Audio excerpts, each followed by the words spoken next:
Hello welcome back to my channel friends. ఇవాళ వచ్చేసి పాయసం అన్నమాట. ఫస్ట్ అయితే ఒక గిన్నె పెట్టుకొని తర్వాత అందులో నెయ్యి వేసుకోవాలి. నెయ్యి డ్రై ఫ్రూట్స్ వేసుకోవాలి. వేసుకొని అవి వేయించుకోవాలి. వేయించిన తర్వాత ఒక గిన్నెలో తీసుకోవాలి. తర్వాత అదే నెయ్యిలో సేమియా వేసుకొని వేయించుకోవాలి. మా చిక్కులు కనుకంట తినబుద్ధి అవుతుందట, అందుకోసం అయితే ప్రిపేర్ చేస్తున్నా ఫ్రెండ్స్. ఓకేనా.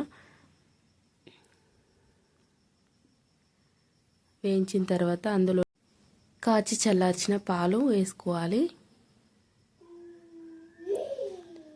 వేసేసుకొని కొంచెం వాటర్ వేసుకోవాలి. అందులోనే వేసేసుకొని ఒకసారి కలుపుకోవాలి. తర్వాత తగినంత చక్కెర వేసుకోవాలి.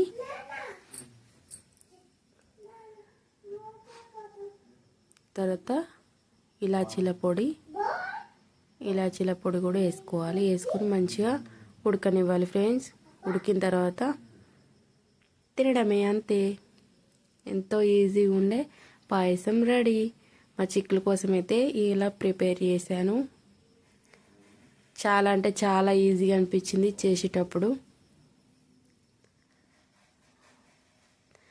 ఫస్ట్ టైం కనుక మా ఛానల్ కనుక చూస్తున్నట్టయితే సబ్స్క్రైబ్ చేయండి ఫ్రెండ్స్.